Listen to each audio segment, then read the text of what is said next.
उसका नाम होगा मानव जनन, माने नर जनन तंत्र पढ़ रहे थे। और कल हम आपको ग्रंथि पढ़ाए थे, कल प्रोस्टेट ग्रंथि के बारे में पढ़े थे। कल हम लोग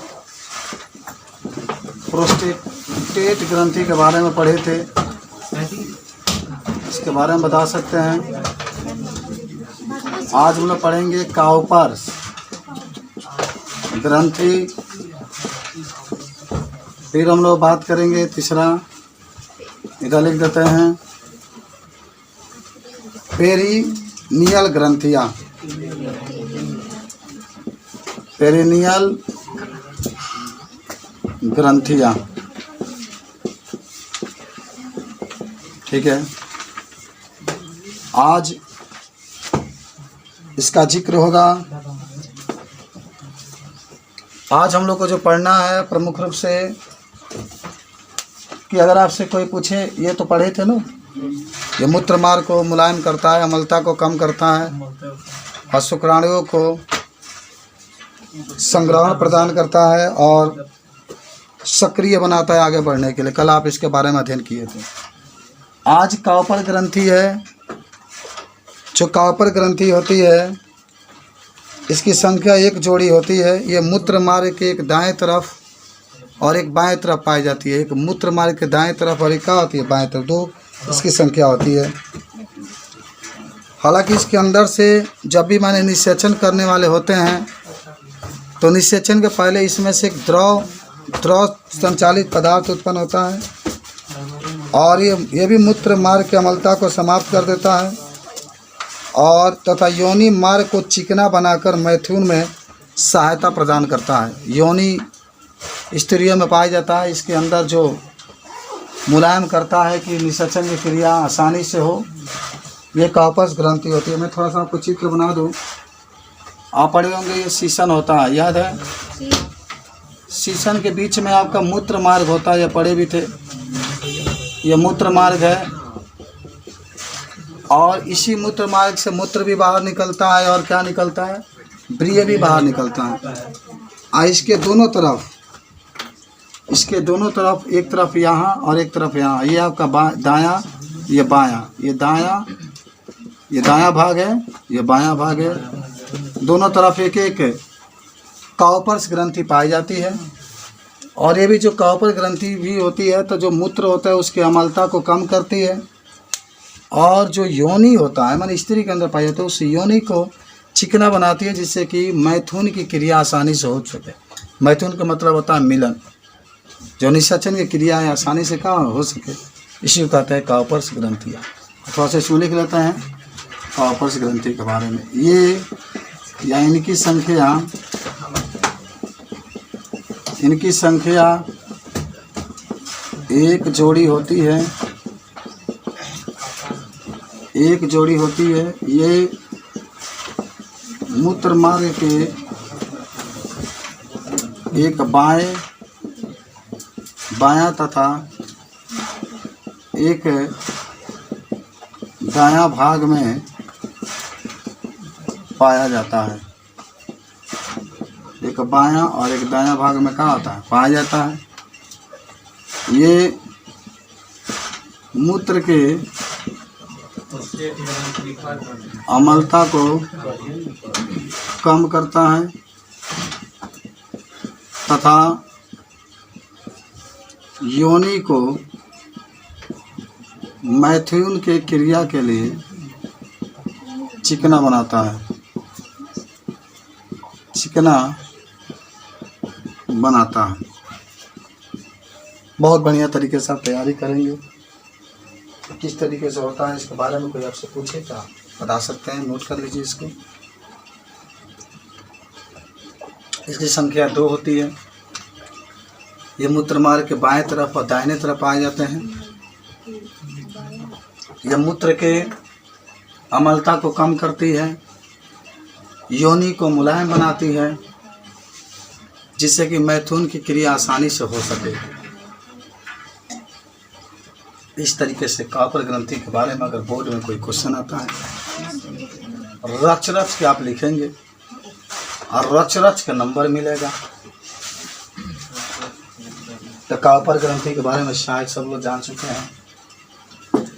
आपसे प्रश्न पूछा जाता है कि कॉपर ग्रंथियाँ कितनी होती है, तो आप कहेंगे एक जोड़ी यानी 2 होता है। एक मूत्र मार्ग के बाएं तरफ, एक मूत्र मार्ग के दाएं तरफ। ये मूत्र की अम्लता को कम करती है और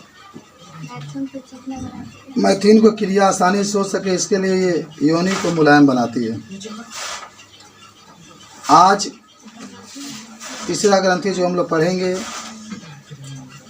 उसका नाम होगा पेरिनियल ग्रंथि।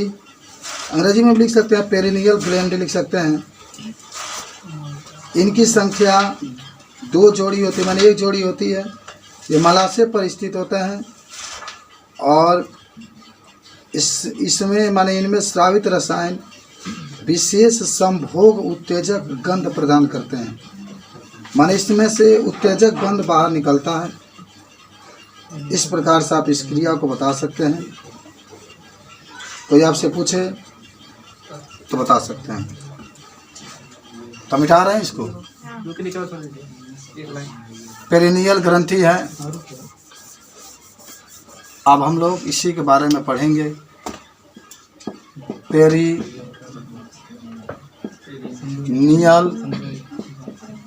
ग्रंथि, जिसको आप पेरिनियल ग्लैंड भी कहते हैं।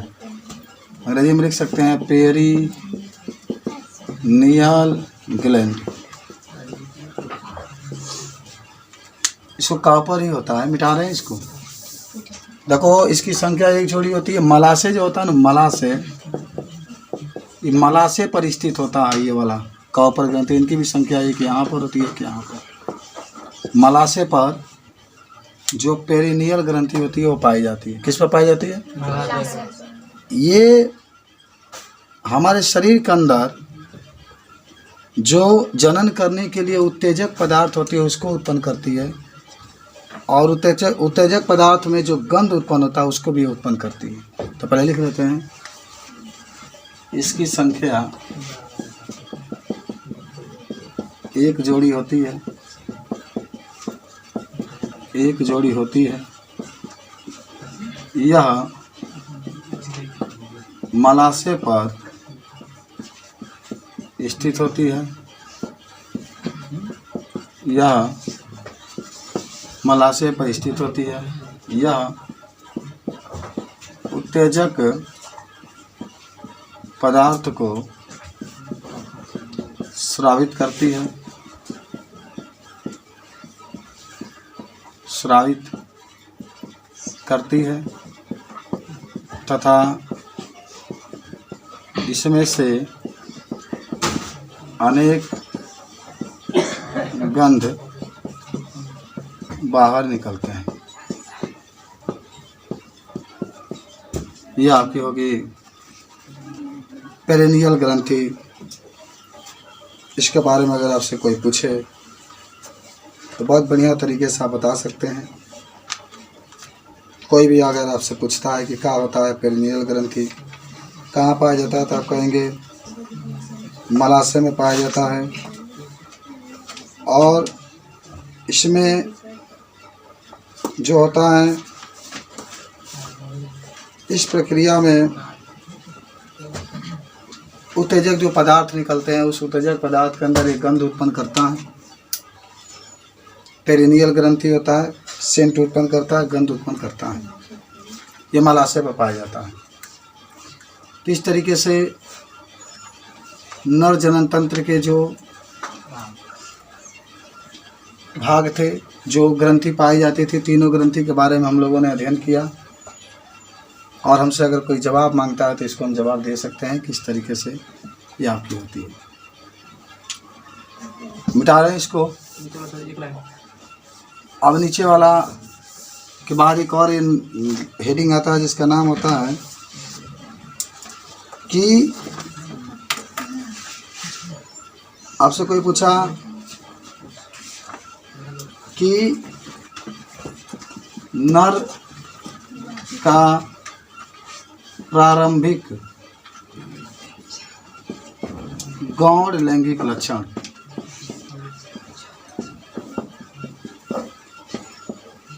आपको याद है क्या? जो प्रारंभिक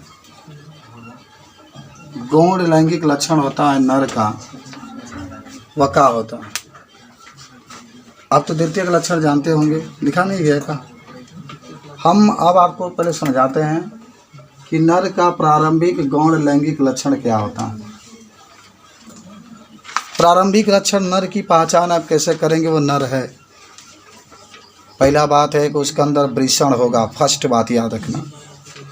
माने उसमें एक जोड़ी वृषण पाया जाता है, फर्स्ट ये होगी। उसके अंदर शुक्राशय पाया जाता है, सेकेंड बात होगी।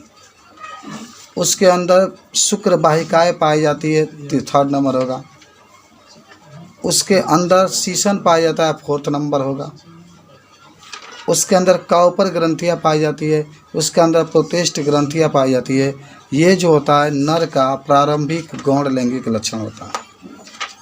क्या होता है? प्रारंभिक गौण लैंगिक लक्षण होता है। क्या क्या? एक जोड़ी वृषण, एक जोड़ी के मतलब 2 इसकी संख्या होती है। शुक्राशय पाया जाता है, शुक्र वाहिकाएँ पाई जाती है, शीशन पाया जाता है।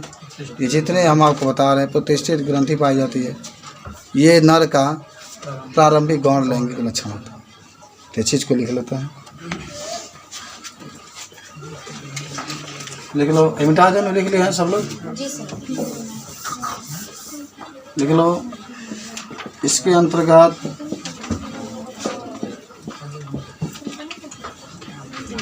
एक जोड़ी वृषण, एक जोड़ी वृषण, शुक्राशय, शुक्राशय कहाँ जा रही है? शुक्राशय हमा कर देना। शुक्र वाहिकाएँ, शुक्र नलिकाएँ, मूत्राशय, मूत्राशय छोड़ दो ना, मूत्राशय रहेगा तभी, नहीं रहेगा तभी वो काम हो सकता है। शीशन इत्यादि पाए जाते हैं। मूत्राशय तब काट के निकाल दोगे भाई। वृषण, वृषण को काट के निकाल दिया जाता है तो उसको हिजड़ा कहा जाता है। क्या कहा जाता है? हिजड़ा कहा जाता है। काट के निकाल दिया जाएगा तो अगर एगो मान लो कोई प्रश्न का सर एगो काट के निकाल देंगे तब क्या होगा? तभी बच्चा हो सकता है। एगो से जो काट के निकाल दिया जाएगा तभी एगो से बच्चा हो सकता है, लेकिन दोनों काट के निकाल देंगे तो उसको क्या कहेंगे? हिजड़ा। अब डॉक्टर बनिए, काट के निकालिएगा, क्या करना? आपको यही बहुत कमाई होगा ना, काट करके निकालते रहना। जबरदस्ती ग्रासी छप दे उतार कर फेंक देना। नर का प्रारंभिक गौण लैंगिक लक्षण है। आप सभी लोग को याद होना चाहिए कि मैं कई बार देखा हूँ बोर्ड के एग्जाम में पूछा जाता है, बच्चे सब लिख लेते हैं। वृषण का निर्माण होता है, शुक्राशय उसमें उपस्थित होता है, शुक्र वाहिकाएँ उपस्थित। मूत्राशय मत लिखना, मूत्राशय तो नहीं रहेगा तभी रहेगा। लेकिन अगर शुक्राशय नहीं रहा, शुक्र वाहिकाएँ नहीं रही, वृषण नहीं रहा, प्रोटेस्टेड ग्रंथि नहीं रही, काउपर ग्रंथि नहीं रही, पेरिनियल ग्रंथि नहीं रही, तो आपसे बच्चा उत्पन्न नहीं कर पाएंगे। कैपेसिटी खत्म हो जाएगा, वहीं हैंडसम राजा रह जाएंगे, कोनो काम की नहीं हो। तो सब आपके पास होना चाहिए। एक बार जांच करा लीजिएगा है कि नहीं डॉक्टर। अगर नहीं होगा तो मान लीजिए इलाज इलाज चलेगा तो सही हो जाएगा। मेरा हो चुका है, 3 हो गया, अभी 9 को निकालना है। मान लो तुम्हारा अगर छोट बड़ होगा, एक वृषण मान लो एक वृषण है तुम्हारा बड़ा हो गया, एक छोटा हो गया, एक मान लो कि जामुन खान हो गया, एक बड़हड़ खान हो गया, तो इसको जा करके जांच कराना चाहिए। अब नर की द्वितीय गौण लैंगिक लक्षण, नर की द्वितीय, राज का अपना पहले देखा, प्राथमिक मुद्दे के लिए आप द्वितीय को देखेंगे। नर का द्वितीय गौण लैंगिक, नर की द्वितीय गौण लैंगिक लक्षण। अच्छा देखो एक चीज़ हम बता देते हैं पहले, हाई मेन नहीं है लक्षण, हाई देख रहे हैं ना, हाई मेन तो हाई है, हाई नहीं रहेगा तो उत्पन्न नहीं होगा, हाई नहीं रहेगा तो उत्पन्न नहीं रहेगा। ये तो मान लीजिए कि जब यौना हाई तो मान शुरू से रहेगा, जब आप जन्म लेंगे तभी से रहेगा, और जब जन्म लेते हैं तो आपकी मम्मी पहले ये टोती है कि लड़का है कि लड़की है, टो के देखती है। डॉक्टर कहाँ पहले थोड़े जांच कराते हैं, देहात के लोग जब आधा निकला आधा तो टो के देखते हैं क्या है, हैं? हमारे घर गाय बच्चा दे तो मम्मी कहेगी टू ना टू दे देखता है भाई लो इधर पकड़ा गई, तो कहते मम्मी बाछी है, बाछी आ गई, तो कहते हाँ बच्चा, तो टू करके जांच किया जाता है ना चाची। जब गाय बच्चा देती है टूल ना जाला कि बच्चा की बाछी है, हंस रहे हैं सब, वो तुम लोग को पता ही नहीं चलेगा। बाछी को पकड़ोगे कहेगे माई रे बच्चा को पकड़ लिया है, तो ही ना अनुभव होना चाहिए, अनुभव होना चाहिए। का जी पकड़िए कि नहीं कभी बच्चा के बाछी के का भगवान जी कह रहे हैं बहुत भाग्यशाली है, तो लक्ष्मी जी होती है गाय जी, तो फिर कह रहे हैं कि आई पास बुझ गए लोग। हाँ ये आपका होता है, तो मेन लक्षण जो होता है आपका इससे प्राप्त होता है नर का प्रारंभिक लक्षण से। ये द्वितीयक नहीं पैदा होगा, द्वितीयक का पैदा होगा जब प्रारंभिक रहेगा तब। द्वितीयक में क्या होता है नर में कि छाती फैल जाता है, भाई लड़का जवान हो गया है, इसका उम्र 12 साल का हो गया है, अब 12 साल के भैया के बाद लड़का लगा खड़खड़ाए थड़फड़ाए है, एकदम पागल की तरह होने लगता है, बाप रे हम क्या करिए मैं आऊँ।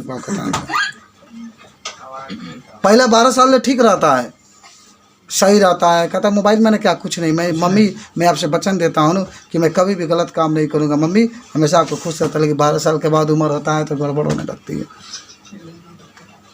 आकर्षित होने लगता है किसी के प्रति, और तब तक आकर्षित होता है जब तक कि चप्पल जूता ना मिल जाए, चप्पल जूता के बाद फिर उसका दिमाग खुला है मैं क्या कर रहा था। तो द्वितीय का लक्षण जो होता है जवानी, जब जवानी शुरू होती है माने यौना आरंभ जब शुरू होता है तब होता है। भारी है माने चौड़ा होने लगता है दोनों, मैं नर की बात कर रहा हूँ। कंधा मजबूत होने लगता है, देख लो, आवाज़ भारी होने लगती है, दाढ़ी मूछ जहाँ तहाँ पूरा बढ़ाने लगते हैं। लेकिन कुली अगर एक ऐसे भी व्यक्ति है जिसके कहीं सब बाल है लेकिन वहाँ बाल नहीं है, इसको विशाल कुशवाहा से आप लोग पूछ रहे हैं, कल बता रहा था। हालांकि आप शीशन माने शीशन जो होता है खाना होना शुरू कर देता है, द्वितीय लैंगिक लक्षण में कठोर होना शुरू कर देता है। अब देख लो बाबू, जिसका खाड़ा कठोर नहीं होगा उसे बच्चा पैदा नहीं हो सकता, ये भी ध्यान रखना। आवृषण में शुक्राणुओं का निर्माण होने शुरू हो जाते हैं द्वितीय लैंगिक। 11 साल के पहले नहीं होता है, उस शुक्राणु नहीं बनता है, सब तो किस अजीब टाइप का रहता है। लेकिन 12 साल के बाद वृषण में क्या बनने लगते हैं, शुक्राणु बनने लगता है, और तब मन क्या होता है गड़बड़ होने लगता है, और मन पढ़ाई में कम लगता है लेकिन गड़बड़ाता ज़्यादा है। बात समझ रहे हो। लेकिन क्या होता है कि जब बच्चा चाहे लड़का हो चाहे लड़की हो, जब ये स्थिति आती है तो उसीलिए उसको पढ़ाया जाता है कि बात मास्टर साहब जो कहते हैं उसको सुनना चाहिए, मन को माने हाँ कंट्रोल नियंत्रण करने की कैपेसिटी पैदा करना चाहिए। आदमी जब ये कैपेसिटी नहीं पैदा करेगा तो गड़बड़ कर देगा तो फिर ज़िंदगी टन टनासन बीतेगी, यही नहीं। तो ये सब बात होती है द्वितीय लैंगिक लक्षण।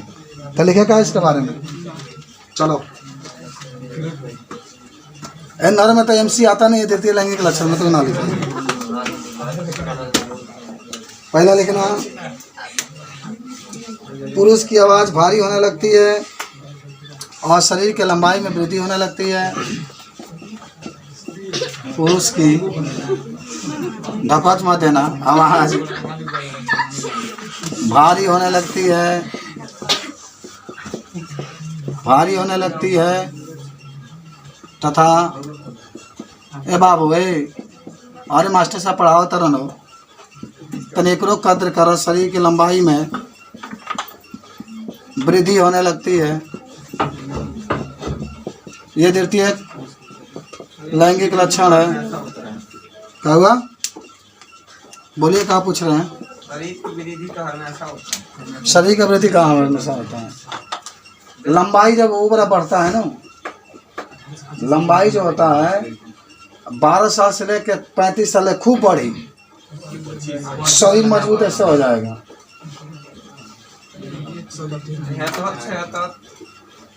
तो ठीक बा, हो सका तो उठाते में जान तराने के सीधी फायदा हो गया,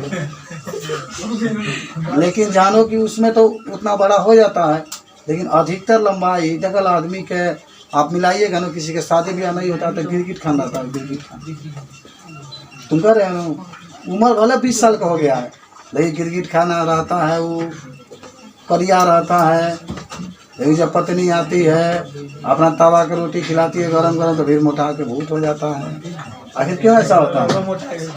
चलो दूसरा का लिखना, अस्थि और मांसपेशियां मजबूत हो जाती है। अस्थियां और मांसपेशियां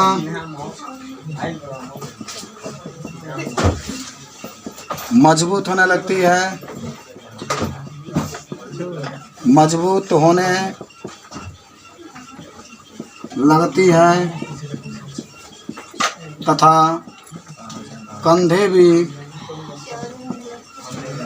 मजबूत होने लगते हैं, कंधे भी मजबूत होने लगते हैं। तीसरा में कह सकते हैं कि दाढ़ी मूछ निकाल आते हैं, मैथुन अंग शीर्षण और वृषण बढ़ने लगते हैं। दाढ़ी मूछ, बताओ तुम लोग क्या पढ़ रहे हो? कुल पढ़े के चाहना है हर दिन क्या देखना पड़ेगा, क्या किया जाएगा? ए सोनू सोनू कहता नहीं नंदू, अरे तो कुछ नहीं का जामल सब पढ़ना पड़ा है। दाढ़ी मूछ निकाल आते हैं, निकाल आते हैं। मैथुन अंग शीर्षण और वृषण भी विकास होने लगता है। मैथुन अंग शीर्षण और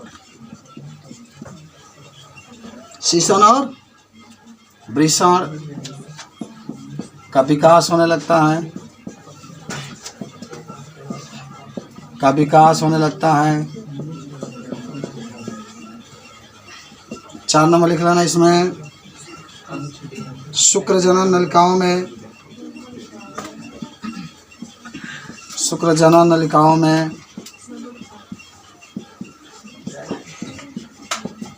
शुक्राणुओं का निर्माण होने लगता है।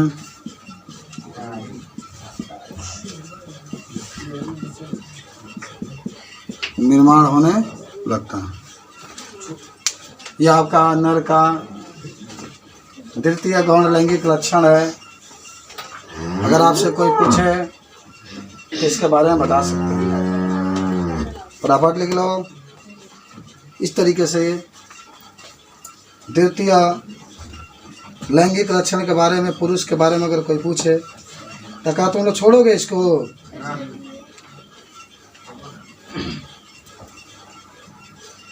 जल्दी लिखो। वृषण को अंग्रेजी में क्या कहते हैं? टेस्टिस। टेस्टिस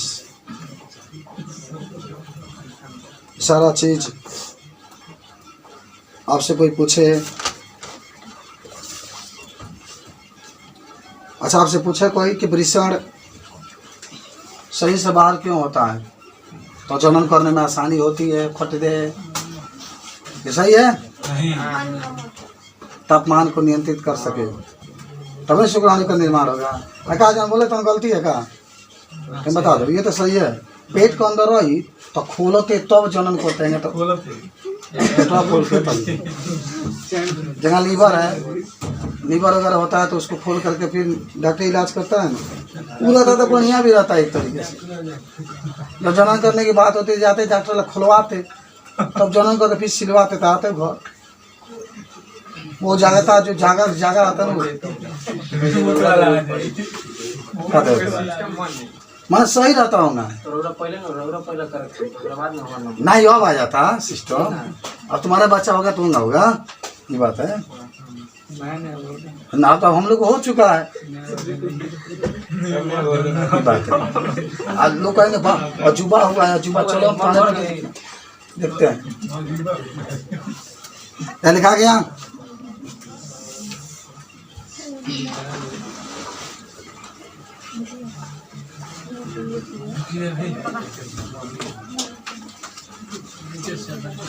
लिखा ऊपर में तारीख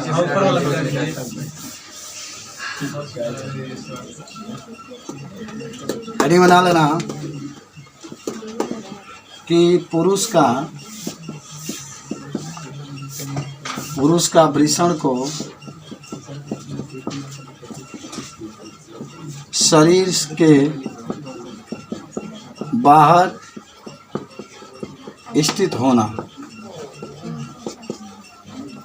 कहाँ बाहर स्थित होता है, जनन करने में आसानी होती है। वृषण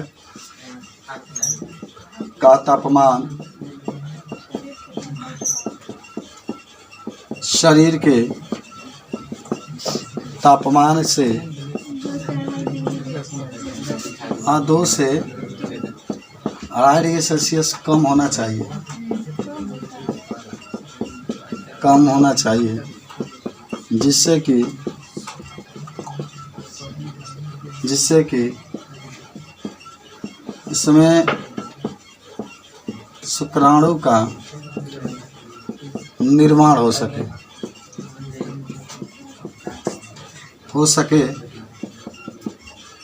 इसलिए वृषण शरीर के बाहर स्थित होता है, शरीर के बाहर स्थित होता है। वृषण काट देगा तब वो जियोगे बाबू। लेकिन मुझे याद आता है, हमको कहना नहीं चाहिए, लेकिन कभी भी नसबंदी के बारे में नहीं सोचना चाहिए। अभी आप इसमें पढ़ेंगे, एक डॉक्टर साहब थे, आप अजय शाही के नाम को सुनोगे। अजय शाही, उसने उसको ऑपरेशन कर दिया, बेचारा 2 बच्चे हो गए थे, 2 लड़के। और दुर्भाग्य देखो, एक लड़का कोई इंसेफेलाइटिस हुआ, वो बेचारा मर गया। और एक लड़का जब गया पानी में नहाने गए तो वो डूब करके मर गया। दोनों बच्चे बेचारे उसके बहुत घबरा गए। फिर अजय शाही के पास गए, कहे कि देखिए ना ऐसा बात है। अजय शाही कह रहे थे कि तुम ऑपरेशन मत कराओ, जबरदस्ती का ऑपरेशन कराए। कहते ऑपरेशन आप किया तो खोल दीजिए, नलिया मैंने का बंद कर दिया जाता है इस तरीके से। फिर बेचारे कई दिन तक संघर्ष किए, तब नली को खोला गया, तब एक और बच्चा उत्पन्न हुआ। सोचिए, इसलिए हमेशा कोशिश ही करना चाहिए। ये परमानेंट होता है, हमेशा के लिए खत्म हो जाएगा गर्भधारण की क्षमता। इसलिए अस्थायी विधि को अपनाना चाहिए। कंडोम हुआ, मालाटी हुई, सहेली गोली हुई, तो हम जानते नहीं, लेकिन फिर भी आपको हम बता देते हैं कि आपके लाइफ में जब आए इसकी यूज कर। अस्थायी है। अभी हमारे बहुत टाइम हम देखे हैं, अब बायोलॉजी है तो डिस्कशन कर लिया जाए, तो इस तरीके से आप बता सकते हैं। वह ना कहा से 4 बजे वृषण के बारे में जान ही चुके हैं। वृषण नहीं रहेगा ना, क्या तुम्हें पढ़ो बच्चा ना हो जान जाए। वृषण अगर एगो बड़ा रहे छोट बड़ा जांच कराओ, वृषण रही ना पड़ जाए तो बच्चा हो जाए, इतना दिमाग बनो।